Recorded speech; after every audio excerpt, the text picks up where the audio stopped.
Hello mga boss, panibagong araw, panibagong buhay na naman po.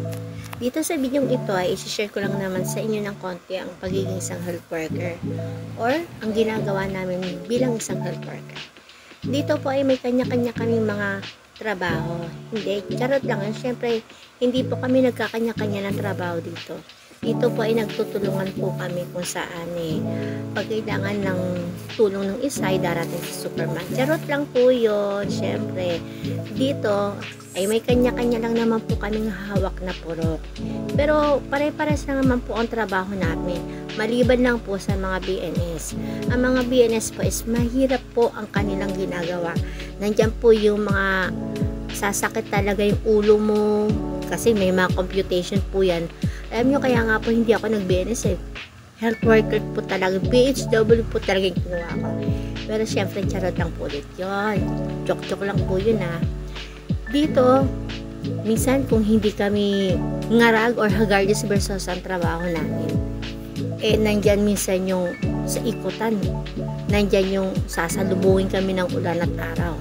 Pero syempre no choice na kami, nasa gitna na kami ng ikutan ito naman po, pinagmamalaki ng BNS namin yung nag-perform po sila ng kanilang sayo. Kasi isa po sila sa nanalo ng contest sa buong NCR po ba yun? Or Calabarzon? Basta yun na po yun. Basta nag-champion po talaga sila dyan. Ito naman itong babae na to, yan. Ingatan nyo po yun. Di, charot lang. Pero alam nyo po, sa tindi po ng samahan namin dito, nawawala po ang problema namin, lalo na kapag may kaharap kami mga pagkain. Hindi po. Minsan talaga po may nagbibigay lang ng blessings. Itong anak ko naman po na to, kasama na po to sa lahat ng lakad namin. Ito pa yung tinatawag na batang health worker. Lahat po yan, kasama namin kahit saan, sa ikutan. Alam niyo, marunong na nga po siyang mag-dengue search Alam niyo na po kung paano po kung gagawin kapag may nakita siyang kiti-kiti. Yun po. Kasi yan po ang nakikita niya sa amin.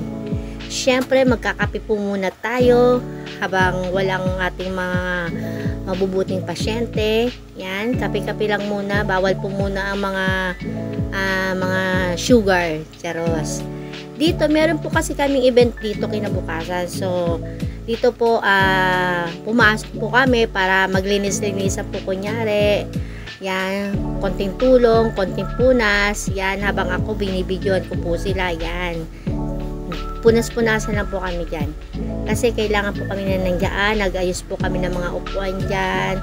Nag-prepare po kami kasi meron po kaming gaganapin ng medical mission kinabukasan. Grabe po ang darating na tao dyan. Lahat po meron po dyan ng opta, medical consultation, meron po tayong haircut, libreng gupit po, meron po tayong therapist, legal consultation, meron po yan. Pero ito po itong babae na to, alam nyo, meron po siya diyang makakalimutan talaga Hinihintay lang po namin kung maaalala niya. Pero alam niyo po, talagang kinalimutan niya. Kung hindi pa namin sinabi sa kanya yung nakalimutan niya, hindi niya makukuha yun. Yan yung cellphone niya. Yan. Nakalimutan niya talaga yan kung hindi lang namin pinaalala. Kasi syempre yan ang sign of aging. Charos. Yan. Syempre mga boss, uwian na. Kailangan na po natin mag-goodbye kasi uwian na po. Hanggang dito na lang po ang video natin. Bye-bye!